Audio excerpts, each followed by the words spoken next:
ጤና ተመልካቾቻችን ይህ አካታይ ቢዝነስ ሳምንታዊ ፕሮግራማችን ነው። አካታይ ቢዝነስ ሳምንታዊ ፕሮግራማችን ሳዲያ መልቲሚዲያ ከፋና ሚዲያ ኮርፖሬሽን ጋር በተባበር በሻት እናቀርብላችሁ ሳምንታዊ የቢዝነስ ፕሮግራማችን ነው። ዛሬ ደግሞ አንድ ለየት ያለ እንግዳ ጋብዣለሁ። ርዕሴም የኮንስትራክሽን ቢዝነሶችን ይመለከታልና እንግዳዬ ኢንጂነር አብዱልጀሊል ቃሲም በፋና ሚዲያ ኮርፖሬሽን ስም ወደ ጊዜ ተሰውተ እንግዳ ስለሆንከን ትልቅ አክብሮት አለን። እንኳን ደህና መጣ እንላለን። እንኳን ደህና ጠበቃችሁ። በጣም አመሰግናለሁ እዚህ አካታች ቢዝነስ ስለጋበዛችሁ። ታንክ ዩ። እሺ በተለይም ዛሬ የምናነሳው ርዕሰ ጉዳይ ኮንትራክተር ነህ፣ የራሴ የግል ኮንስትራክሽን ድርጅት አለህና በርካታ ስራዎች ሰርተሃል። በተለይ ይሄንን የኮንስትራክሽን ስራ እንዴት ጀመርከው? በምን አይነት ነገር ውስጥ አለፍክ? አሁንስ ያለበትን ደረጃ እንደው ለተመልካቾቻችን ታስካፍለን። የኔ ድርጅት በኔው ስም ነው ያለው። አብዱልጀሊል ቃሲም አህመድ ኮንስትራክሽን ነው የሚባለው። እኔ ወደዚህ ኮንስትራክሽን ኢንዱስትሪ የገባሁት በ2004 ዓመተ ምህረት ነው። ከዛም በፊት በኢንጂነሪንግ እንደተመረኩኝ የህዝብ ስራ ነው የሰራሁት ለ5 አመት። ከቀጠር ስራ ነበር? አዎ 5 አመት ደሎመና ባሌ ዞን ደሎመና ወረዳ ላይ የውሃና ኢነርጂ ክፍል ኃላፊ ሆኜ እየሰራው ነበር። ከዛ እያየው መጥቼ ፕራክቲስ አርጌ ሞር ኦፍ ቴዎሬቲካል ነበር የተማርነው።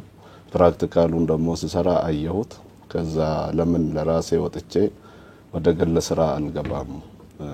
በጣም ብዙ ክፍተቶች ስለነበሩ ማለት ነው። በኮንስትራክሽን ላይ የተሰማሩ ባለሙያዎች አልነበሩም። በልምድ ብቻ የሚሰሩ ነበሩና ስለዚህ ለምንድነው በዚሁ በሙያዬ ገብቼበት ለምን አልሰራም ብዬ ወጣው ወደ ግል ወጣው ማለት ነው።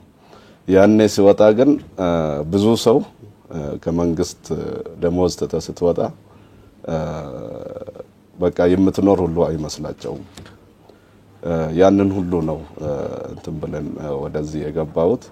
ከቤተሰቤ ያለቀሰ ሰው አለ። እውነት ነው። ለምን በቃ ደሞዝ ትቶ እንዴት ይወጣል? ምን ለማብልበላ ነው የሚል ሐሳብ ነበርና ያንን ሁሉ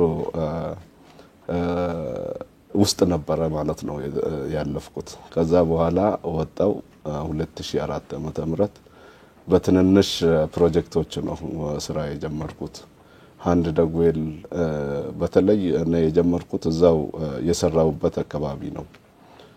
ቆላማ አካባቢ ነበር ደሎመና። ቆላ አካባቢ ደግሞ በተለይ የውሃ እጥረት አለ፣ የኢንፍራስትራክቸር ችግር ነበር እና በመጀመሪያ የሆነ ዋቆ ጉቱ ፋውንዴሽን የሚባል NGO በዛው አካባቢ ተቋቁሞ 7 አንድ ደጎል የውሃ ጉድጓድ በ26000 ብር ያኔ የጀመርኩት 26000 ብር የውሃ ጉድጓድ ቁፋሮ በደሎመና ወረዳዎች ከሌ ጎልባ፣ ኦዳዲማ፣ ደዩ የሚባል ቀበሌዎች ነበሩ እና እዛ ላይ ቴክኖሎጂ አዲስ ቴክኖሎጂ ተጠቅመን ቢያንስ ወደ 10 ሜትር የሚቆፍር ማሽን በዛ ድርጅት አስገባንና የጉድጓድ ቁፋሮ እዛ ላይ ጀመርን ማለት ነው። እና ከዛ ተነስቼ ነው አሁን ያለውበት ደረጃ ከውሃ ኮንስትራክሽን ጀምሬ ትልልቅ ስራዎች እየሰራው ነው። እዛው የውሃ ቢሮ በነበርኩበት ጊዜም ለደሎመና ወረዳ ከተማ አለልባ ደርባ ወተር ሰፕላይ የሚባል ፕሮጀክት አለ።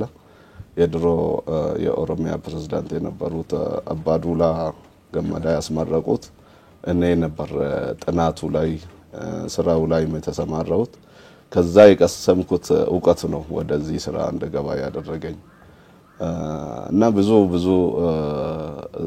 እንትኖች ውስጥ አልፈን ነው ወደዚህ የመጣሁት። መልካም። አሁንስ እንዳጠቃላይ ያለህበት የኮንስትራክሽን ደረጃና በተለይ በውሃውም ይሁን በዚህ በጀነራል ኮንትራክተርነት ደረጃ ምን ያክል ደርሷል? እንደው በስር በአጠቃላይ ያሉ ሰራተኞች እንደው በአሃዝ ብታነሳልኝ። አሁን ያለውበት ደረጃ በጀነራል ኮንትራክተር ደረጃ 3 ነኝ። በወተር ወርክ ደረጃ 1 ነኝ። ደረጃ 1 ላይ ደርሻለሁ። በኔ ስር ያሉት ሰራተኞች አሁን ቋሚ 30 ናቸው። ከ30 እና ከዛ በላይ ናቸው። እስካሁን የሰራው ፕሮጀክቶች ትንንሽም ሚዲየምም ትልልቅም ጨምሮ ከ250 ፕሮጀክቶች በላይ ነው የሰራሁት። ኦልሞስት 2004 ማለት ዛሬ 13 አመት አካባቢ 14 አመት ላይ ነው ያለሁት ማለት ነው። ስለዚህ በቋሚነት ወደ 30 የሚሆኑ ባለሙያዎች አሉ። እንደየስራው እንደየጊዜው ደግሞ በጣም በሺዎች የሚቆጠሩ ሌበሮችንም ባለሙያዎችም ታሰማራለህ። እንደው ከንግግርህ እንደገባኝ አንተም የባሌ ተወላጅ ነህና በተለይ አሁን መንግስት እንደ ትልቅ ነገር ከያዙት ፕሮጀክቶች አንዱ አዲስ አበባን አይተናታል። የአፍሪካ መዲና ነች። የኮሪደር ልማት ምን ያክል ከተማችንን አህጉራችንን ማለት እንችላለን እንደለወጠው እናያለና በዚህ ልክ ደግሞ በኦሮሚያ ክልላዊ መንግስት ደግሞ በተለያዩ ከተሞች የኮሪደር ልማት ይሰራልና በተለይ ብዙ ሰዎች ሲያወሩ እኔም ከተለያዩ ምንጮች ስለማየት ሞከርኩት የሮቤ ኮሪደር ሲነሳ የአብዱልጀሊል ቃሲም አህመድ የኮንስትራክሽን ድርጅት በዋናነት ይሰራል። አንደኛ እንደተወላጅ እንደው እንደ ነዋሪነትም የሮቤን ሁለንተናዊ ለውጥ እንዴት ታይዋለክ? ወደ ኮሪደሩ ልማት በኋላ ላይ እንመጣለን። ምን ያክል ሰዎችን አቅፏል? ለምን ያክልስ የማይክሮ ፋይናንስ ለማይክሮ እና ጥቃቅን ኮንስትራክሽን ድርጅቶች እድል ፈጥሯል የሚለው በዝርዝር ነው ያለ። እንደ ተወላጅ በተለይም ርዕሰ ከተማው በሽግሩ ጊዜ ከጎባ ወደ ሮቤ እንደተለወጠ እናገናኝ በዛሬ ምናልባትም 30 ምናምን አመት 33 ምናምን አመት በፊትና ከዛ አንፃር እንደው እንደ ባሌ ነዋሪነት እንደው የሮቤን አሁን ያለበት ለውጥና ድሮ እንዴት ታይዋለክ? ወል ይሄን በሁለት አይነት መልኩ ነው ማየው። አንደኛ እንደ ባሌ በአጠቃላይ ሮቤን አቅፋ ያለች ከተማ ናትና ኮሪደሩን ስናየው ሁለንተናዊ ለውጥ ነው ያመጣው። አንደኛ እንደ ኦሮሚያ ራሱ ህዝቡ በራሱ ፍላጎት የራሱን ቤት ከ5 ሜትር የነበረውን ወደ 14 ሜትር ወደ ኋላ በሁለቱም በኩል ራሱ በአንድ ሳምንት ውስጥ የጨረሰ ህዝብ ነው። ምክንያቱም በልማቱ ስለተደሰተ ማለት ነው። አዲስ አበባ ላይ የተሰራው ነው ያያል። መንግስትም መጥቶ እንዲያዩ አድርጓል። የሀገር ሽማግሌዎች አዲስ አበባ መጥቶ አይቶታል። አድዋ ድል ሲሰራ ፕሮጀክት ይሄ ኮሪደር ስራ ሲሰራ ስላየ ህዝቡ በአፋጣኝ የመንግስትን የልማት ጉዳይን ተቀብሎ ወዲያውኑ የራሱን ቤት በራሱ በአንድ ሳምንት ውስጥ የጨረሰ ህዝብ ነው። ለመሰገንም ይገባል በዚህ ጉዳይ ማለት ነው። ህዝቡ ሮቤ ከተማ ባይዘዌ በጣም እድለኛ ከተማ እና እያደገ ያለ ከተማ ነው። 15 ኪሎ ሜትር አስፋልት መንገድ ተሰርቶ ውስጥ ለውስጥ ተሰርቶ አልቋል። መልካም። በተለይም እንደ ባሌ ተወላጅነትህም እንደ ኢንጂነርነትም እንደ ኮንስትራክሽን ባለቤትነትም እንደው ይሄን ኮሪደር በተለይ ቀደም መግቢያ ላይ እንዳልኩት የዛሬ 30 አመት ሮቤን የሚያቃሰውና አሁን ያለው ሁለንተናዊ ቀደም በጥሩ ሁኔታ ተጠቅሷል። የማህበራዊም የኢኮኖሚያዊ ሴንተር ሆኗል። በተለይ ባሌ የሚታወቀው በአጠቃላይ በቱሪዝሙ ነውና ይሄ በተለይ የባሌ ማውንቴን ናሽናል ፓርክ እንደ አጠቃላይ በዓለም አቀፍ ደረጃም ትልቅ ትኩረትን የሳበ በተለይ ደግሞ በዩኔስኮ እውቅና ካገኘ በኋላ የቱሪዝም ፍሰቱ በጣም በከፍተኛ ሆኗል። ባሌ ላይ እንደ አጠቃላይ ያለው የመሰረተ ልማት በሁሉም አቅጣጫ ትልቅ መንገዶች የተዘሩ ናቸው። የሀገሪቱ ሜጋ ፕሮጀክትም ባሌ ላይ ያለውና ግን እናንተ እንደው እዛው ባሌ እንደተማረ እንደ ባሌ ተወላጅ ይሄንን ኮሪደር ሰርተ በኦሮሚያ ደረጃም በጣም አራይነቱ በጣም ትልቅ ነው። ባለኝ መረጃ መሰረት ከምስራቅ አርሲ ከአሰላም ከቦረናም ጭምር መተው ልምድ እየወሰዱ ነው ያሉትና በግል ግምት ተሰማ? ይሄ ባይዘይ ትልቅ እድል ነው፣ ኦፖርቹኒቲ ነው። ለምን አጋጣሚ ሆኖ ፕሮጀክቱ ሲወጣ ብዙ ሰው ነው የተሳተፈው ጨረታ ላይ። ያንን ቴክኒካል ዶክመንት ፊት አድርጌ አሸንፌ መስራት መጀመሬ እድለኝነት ነው። አንደኛ የራሴ ሀገር ላይ የመስራት እድል ማግኘት ቀላል አይደለም። ፕሮጀክቱም ሰክሰስፉል የሆነው አንዱ ፒላር እሱ ነው። ሁለተኛ ደግሞ ማሸነፍ ብቻ አይደለም፣ ተሰርቶ እንደ ኦሮሚያ የመጀመሪያ ከተማ ናት ከጅማ ቀጥሎ ከአዲስ አበባ ቀጥሎ በራሱ ራሱን የቻለ ፓኬጅ ሙሉ ፓኬጅ ችሎ የተሰራ ፕሮጀክት ኮሪደር የሮቤ ኮሪደር ነው። አንተ እንዳልከው አሁን አንድ ፌዝ ጨርሰን ፕሬዝዳንት ሽመልስ መጥቶ አይቶት ከሄደ በኋላ ብዙ ከተሞች ልምድ ለመውሰድ መጥተዋል። ወሊሶ ለምሳሌ ወሊሶ አዲስ አበባ ነው የሚቀርበው በኪሎ በርቀት ከሆነ አዲስ አበባ ማየት ይችላሉ። ግን ህዝቡ ምንድነው በሚዲያም በምንም ሲያይ የሮቤ አይነቱን እንድሰሩልን ብለው በኮሚቴ ነው የመጡት። አንድ ሁለት ሰው አይደለም 26 ሰው ፕሬዘንቴሽን አቀርበን እንዴት መስራት እንዳለባቸው የራሳችንን ተሞክሮ ለነሱ ቤስት ፕራክቲስ አሳልፈን ሰጠናቸዋል። ከዛ በመቀጠል አርሲ ነገሌ ከተማ ከዞን ጋር ተባብረው ነው የመጡት። አሳሳ ከተማ መጥተዋል። ዶዶላ፣ ሀዳባ ሶስቱ አንድ ላይ ተቀናይተው ነው ወደ 50 ሰው በላይ የሚሆን ሰው መጥቶ ፕሬዘንቴሽን ከተደረገ በኋላ ሳይት ላይ ያዩ ሄደው ብዙ ልምድ ወስደዋል። ከቦረና ከነገሌ ከያቤሎ ኦልሞስት ወደ 9 ከተሞች መጥተዋል። ይሄ ማለት አንተ የሰራውን ስራ ሌላ ከተማ አይደለም አንድ ሰው መጥቶ ሲያይ ምን ያህል እንደምትደሰት ታውቃለህ። ትልቅ ሰክሰስ ነው። ሰክሰሱን ደግሞ ሌሎች ከተማ መጥተው ሲያዩ በጣም ትልቅ ነገር ነው። እሱ ብቻ አይደለም ከውጪ የሚመጡ ሰዎች አሉ። የሀገር ተወላጅ የሆኑ ድሮ ሮቤን የሚያቋቁሙ የሄዱ ሰዎች ልጆቻቸውን ወስደው የኔን ሀገር ካላሳያኝ ብለው አባታቸውን ጨቅጨቀው የመጡ አሉ። በጣም ነው የሚገርመው። እንደው በንግግር ላይ ኢንጂነር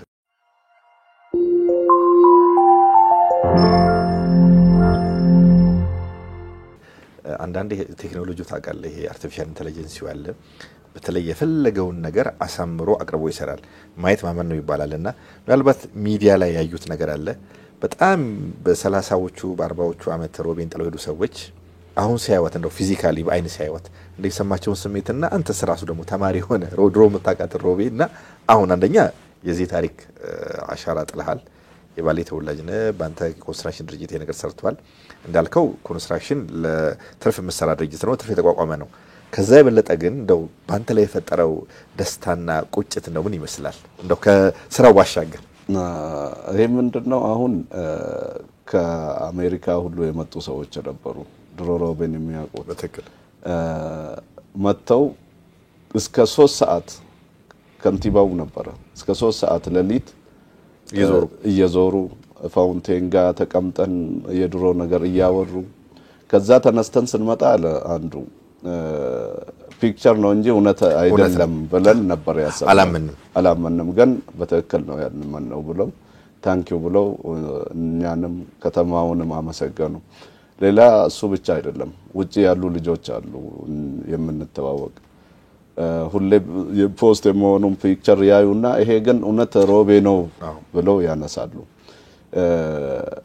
ማመን እስከማትችል ድረስ ምክንያቱም የሮቤ ቀደም ተገጽታው አለ አሁን ደግሞ አለ በዚያ ጊዜ አለ even እኔ ራሱ አዲስ አበባ መጥቼ ስመለስ እውነት አይመስለኝም።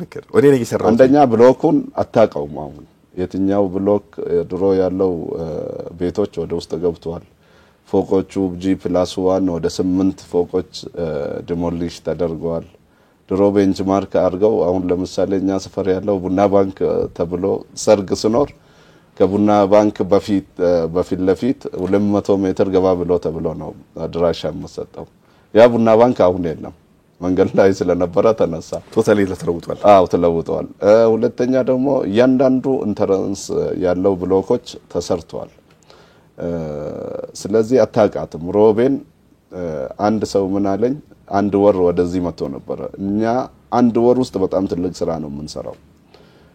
ባይ ዘ ዌይ የሥራ ሀቢት ካልቸሩ ተቀየረ። ማታ ይሰራል። ማታ እስከ 7 ሰዓት ይሰራል። አንድ አጋጣሚ ሆኖ የባሌ ነው ያየሩ ጸባይ በጣም ጠዋት ላይ በጣም ይወርዳል። በተለይ ሮቤ ከተማው ጎባንም ጨምሮ ማታም ደግሞ ሰው በጊዜ ነው የሚዘጋው። በተለይ ከ12 ሰዓት በኋላ ሰው ሱቅ አይከፍትም። አሁን ግን እንዳጠቃላይ እንደው ሚዲያ ላይ እንደምናየው አብዛኛው ሰው ወከም ያረጋል። በዛ ውስጥ ደግሞ ብዙ ትራንዛክሽኖች አሉና የቢዝነስ እንቅስቃሴው ሞቅ አድርጎታል። ትክክል እሱ የታወቀ ነው። አንደኛ ምንድነው ከዚህ ፕሮጀክት ያገኘነው ነገር እንደ ድርጅትም እንደገለመንም ያገኘውት ነገር አንድ ሳቲስፋክሽን ነው። ሁለተኛ የሥራ ባህል በጣም ነው ከፍተኛ ተለውጧል። ድሮ እስከ 8 ሰዓት ነው የምሰራው 12 ሲደርስ ሁሉም ሰራተኛ ይገባል። አሁን ግን ሺፍት ናይት ሺፍት ነው ያለው። ናይት ሺፍቱ 18/7 የሚባል እስከ 7 ሰዓት ስለምንሰራ 17 ሰዓት ነው የምንሰራው በቀን ሙሉ ሳምንት እሁድ የሚባል ነገር የለም። ኢቭን ሆሊዴይ በዓልም እንሰራለን። ጧት በዓል ይሄዳሉ ከሰዓት ወደ ስራ ነው የሚገቡት እና ይሄ ትልቅ ነገር ነው። እኛም እንደ ድርጅት የተማርንበት ፕሮጀክት ሁሉ እንደዚህ በሰራ ሀገራችን እዚህ ያልነበረም እና እሱ አንድ ነው። ሁለተኛ ደግሞ የሥራ እድል ነው የፈጠርነው። አትሊስት የቀን ሰራተኛ እኛ ጋር የነበረው ከ360 በላይ ነው የሥራ እድል የፈጠረው። ሶስተኛ ደግሞ የሀገር ተወላጅ ልጆች ወደ ስራ ገቡ። ከዚህም በፊት ያለው አካታችነት የሚባል ነገር እዚህ ላይ መነሳት ይችላል። ከዚህም በፊት የሚወስደው ኮንትራክተር ከሌላ ቦታ ከትግራይ ከሆነ ኢቭን የቀን ሰራተኛው ከዛ ነው የሚያመጣው። በቀላል ብር ስለሚያመጣ ብር ላለመክፈል አያሳትፍም። ፕሮጀክት ደግሞ የህዝብ ተሳትፎ ወሳኝ ነው። ሰክሰስፉልም የሆነው ለዚህ ነው። ህዝቡ ሲወጣ አንደኛ ስራ ያያል፣ ሁለተኛ የራሱ ልጆች ስራ ላይ ያያሉ። ኮሪደሩ ደግሞ በራሱ ደግሞ እንደው ለሰዎች ሳቲስፋክሽን ይፈጥራል እና ሶስተኛ ነገር እሱ ነው። በጣም ከዚህ እኔ ያየሁት ነገር ቢኖር ለፕሮጀክቱ ሰክሰስፉልነስ እነዚህ ነገሮች ፒላር ናቸውና በጣም ሮቤን አሁን ኮሪደር ከተሰራ በኋላ ልጆች በሳይክል ይሄዳሉ። የራሱ የቻለ ፓኬጅ አለው ብያለሁ። የሳይክል ሌን አለው፣ ወክዌይ አለው። ድሮ መኪናና ህዝብ አብሮ ነበር የሚሄደው። አደጋም ይደርስ ነበር። በጣም ብዙ ሪከርዶች ያሉት በዛ ምክንያት ነው። አሁን ግን ህዝቡ የራሱ ወክዌይ አለው። ሳይክል ያለው ህፃንም ይሁን ትልቅ ሰውም ይሁን በሳይክል ሌኑ ላይ ሳይክሉን ይነዳል። መኪና የራሱ መንገድ ላይ ይሄዳል። እየሄደ ጥሩ ነገር እያየ ነው የሚሄደው።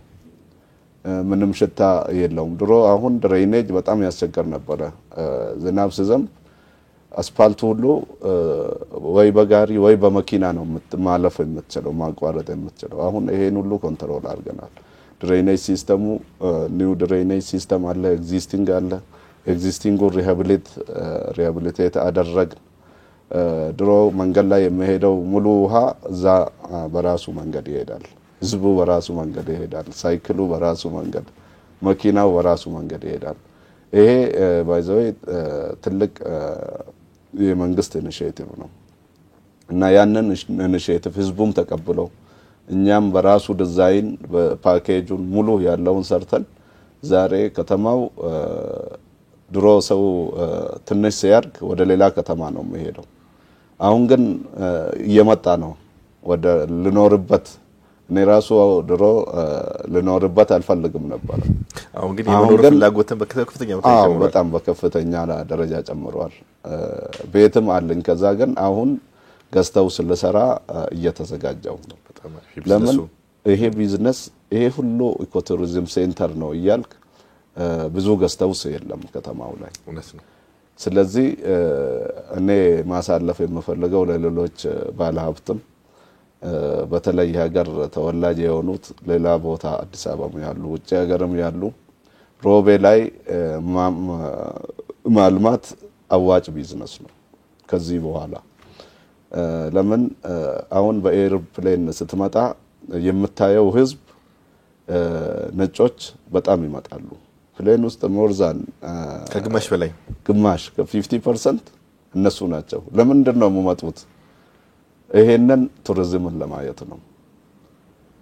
ስለዚህ ከተማውን ደግሞ እነሱም እየሄዱ ነው የሚያዩት።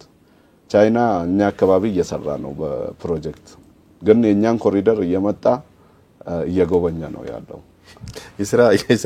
የስራ ልምድም እየወሰደ ነው። ቀላል ነገር አይደለም ባይዘው ይሄ ትልቅ ነገር ነው። ኑና ሮቤ ላይ አልሙ ማለት ፈልጋለሁ። አዋጭ ቢዝነስ ነው የመለሳብ ነው ያለኝ። መልካም እንደው ሁለት ነገሮችን ላንሳ በመጨረሻ። አንደኛ የአብዱል ጀሊል ቃሲም አህመድ የኮንስትራክሽን ድርጅት እንደው ያጭርና የረጅም ጊዜው በተመሳሳይ መልኩ ደግሞ ምን ይመስላል ነው እሱ ነገር ላይ እንደው አጠር አድርገው ታነሳለህ። ቀደም ለማንሳት እንደሞከርኩት ያው ድርጅቱ የራሱ ተልእኮና ራዕይ አለው። ተልእኮው በጥራት ኮስት በመቀነስ ግንባታን መስራት ነው። ይሄ የኛ ተልእኮ ነው። ራዕዩ ደግሞ ምንድነው? አንደኛ ደረጃ ኮንትራክተር ሀገር አቀፍ እና ኢንተርናሽናል ኮንትራክተር መሆን ነው። አሁን ምንድነው በእኛ ሀገር ያለው ኢንተርናሽናል ኮንትራክተር ለመሆን ሁለት ሶስት ነገሮች ነው የሚያስፈልገው። አንደኛ ካፓቢሊቲ፣ ሁለተኛ ፋይናንሻል ካፓቢሊቲ አለ። ፋይናንሻል ካፓቢሊቲ አሁን አካታች ቢዝነስ ላይ ስለመጣው ማንሳት ስለፈለኩ ነው። በእኛ ሀገር ኮንትራክተሮችን ስታይ ካፓሲቲ ቢውልድ አልተደረገም። በባንክም ይሁን በመንግስት ድጋፍም ይሁን ካፓሲቲ ቢውልድ ማድረግ ያስፈልጋል። ለምሳሌ ከኮንትራክተሮች ውስጥ ስትወስድ በሃይማኖት ደረጃ ሙስሊም ብዙ አልተካተተበትም። ለምን? አንደኛ ፋይናንሻል ስታነሳ ባንክ ነው። ባንክ ፋይናንሻል ኢንስቲትዩሽን ስታነሳ ባንክ ነው። ባንኮች አሁን ነው ገና በወለድ አትወስድም ሃይማኖት ስለመከለከል። አሁን ገና 1-4 ባንኮች ተቋቋሙ። ይሄም ግን በቂ ኮላተራል ለነሱ እየሰጠ አይደለም። ስለዚህ በኮንትራክተር ካፓሲቲ ቢውልድ ማድረግ አስፈላጊ ነው። አካታች መሆን አለበት። የሙስሊም ኮንትራክተሮች በሀገር አቀፍ ደረጃ በተቆጥራቸው በጣም ትንሽ ናቸው እውነት ለመናገር። ያ የሆነበት ምክንያት ደግሞ ኮንትራክተር ለመሆን ፋይናንሻል ካፓቢሊቲ ይጠይቃል። ትልልቅ ፕሮጀክቶችን ለመስራት አንዱ ክራይቴሪያ ፋይናንሻል ካፓቢሊቲ ነው። ፋይናንስ ደግሞ የሚመጣው በራስ የሰራሃቸው ብቻ ሳይሆን ከባንክ ጋር ያለው ግንኙነት ነው። ስለዚህ ባንኮቹ አድቫንስ ለምሳሌ ፕሮጀክት አሁን በጣም ለማግኘት ጊዜው አሁን ነው። ግን ፕሮጀክት ከወሰድኩ ምንድነው አስጄ የምሰራው? አድቫንስ ቦንድ በምንድነው ማስይዘው የሚለው ነገር ለኮንትራክተሩ በጣም ከባድ ነው። ወርኪንግ ካፒታል ለመውሰድ ወለድ ነፃ የሆኑ ባንኮች ትኩረት ሰጥተው ከኮንትራክተሮች ጋር መስራት አለባቸው። ለምሳሌ እኔ ከአዋሽ ባንክ ጋር እየሰራው ነው። ኦሮሚያ ኢንተርናሽናል ባንክ ምክትል ኃላፊው እስከ ሮቤ ድረስ ቢሮአችን መጥቶ አናግሮናል። ታንኪው ማለት ፈልጋለሁ። ራሚስ እንደዛ ነው። ሂጅራ ባንክም አሁን እየተነጋገርን ነው። ግን ምንድነው በቂ አይደለም። እዚህ ላይ መስራት አለባቸው። የተቋቋሙም ለዚህ ጉዳይ ስለሆነ እነዚህን ወደ ኋላ ማስቀረት የለባቸውም የሚል ሐሳብ አለኝ። ሌላው ደግሞ እንደ ኦሮሚያ የኮንትራክተሮች ሰብሳቢ ነኝ፣ ፕሬዝዳንት ነኝ የሙያ ማህበር። ስለዚህ ከኛ ጋር ባንኮቹ መስራት ይችላሉ የሚል ሐሳብ ነው ያለኝ። እንደተጠቃላይ አሁን ያለንበት የኮንስትራክሽን ኢንዱስትሪ ደረጃ መንግስት የ10 አመት ኢኒሺዬቲቭ ቀርጾ ባለፈው ስካይላይት ላይ ላውንች ተደርጓል። በ10 አመት ውስጥ 10 ትልልቅ ነጥቦች ያሉት ፒላር አዘጋጅቶ 10 አመት ውስጥ ምን ያህል ሰው ኮንትራክተር ወደ ስራ ማስገባት እንዳለበት፣ ስንት ባለሙያዎችን ማፍራት እንዳለበት ይሄንን የኮንስትራክሽን ሚኒስቴር ከተማና ልማት ሚኒስቴሩ ላውንች አድርጓል ባለፈው። ስለዚህ ጊዜ አለን፣ ስራ አለ። ገና ኢትዮጵያ 60% አልተሰራም።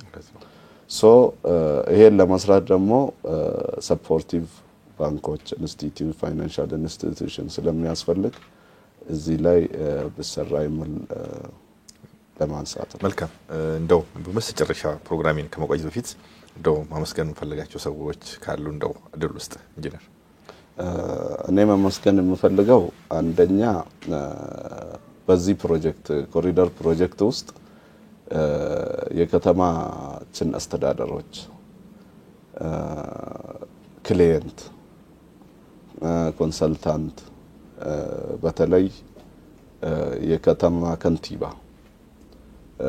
በጣም ይሄ ስራ ውስጥ በጣም ወሳኝ ነው እንደራሱ የራሱ ስራ እንደ ከንቲባ ሳይሆን እንደ ኮንትራክተር ነው ከኛ ጋር ቆሞ ስራውን ያሳካው መጀመሪያ ስንጀምር ምንድነው ያለው የራስን ስኪል ሁለት ሬስፖንሲቢሊቲ ነው ያለክ ነው ያለኝ አንድ ስኪል አለክ ባለሙያ ነው የራስን ባለሙያ ተጠቅመ ህዝቡን ማስደሰት ሁለተኛ ደግሞ የሀገር ተወላጅ ነው ስለዚህ እንደ ኮንትራክተር ሳይሆን እንደ ከንቲባ አስበ መስራት አለብህ ነው ያለው ኃላፊነቱ ሙሉ ከከባድ ኃላፊነት ነው እና ሙሉ በሙሉ የራሱን ካቢኔዎች አቀናጅተው በየቀኑ በየሳምንቱ ግምገማ ያደረጉ ምንም ሳንቸገር ስራውን አንድ ላይ በቅንጅት ስለሰራ ለማመስገን ወዳለው ሌላው የከተማ ባለሀብቶች አሉ እኔን የደገፉ ሲሚንቶ የሚያቀርቡ ፌሮ የሚያቀርቡ ማሽነሪ ጠጠር የሚያቀርቡ እነዚህ በሙሉ በጊዜ በጀት ባይኖርም ሰፖርት አድርገው ይሄንን ስራ እንድናሳምር ያደረጉት ለሁሉም ምስጋና ማቅረብ ፈልጋለሁ ሌላው ቤተሰቦቼ ወንድሞቼ ከኔ ጎን ቆመው ባለቤቴ ከኔ ጎን ቆመው ይሄንን ስራ እንድሰራ ያደረጉን ምስጋና ማቅረብ ፈልጋለሁ ዋናው ደግሞ አላህን ማመስገን ፈልጋለሁ አልহামዱሊላህ መልካም ኢንጂነር አብዱልጀሊል ቃሲም በላካታች ቢዝነስ እንግዳ ሆነ በተለይም በኮንስትራክሽን ዘርፍ እና የቢዝነሱን በመናልኩ ይታያል የሚለውን ጉዳይ ላካፈልከን ተመክሮ በሰፊው ፋና ሚዲያ ኮርፖሬሽን ስም አሁንም የከበረ ምስጋና አቀርባለሁ አመሰግናለሁ ታንክ ዩ ተመልካቾቼ የሳምንት ፕሮግራም በዚህ ይቋጫል ሳምንት በተለየ ርዕስ በተለየ እንግዳ እስከምንገናኝ መልካም ሳምንት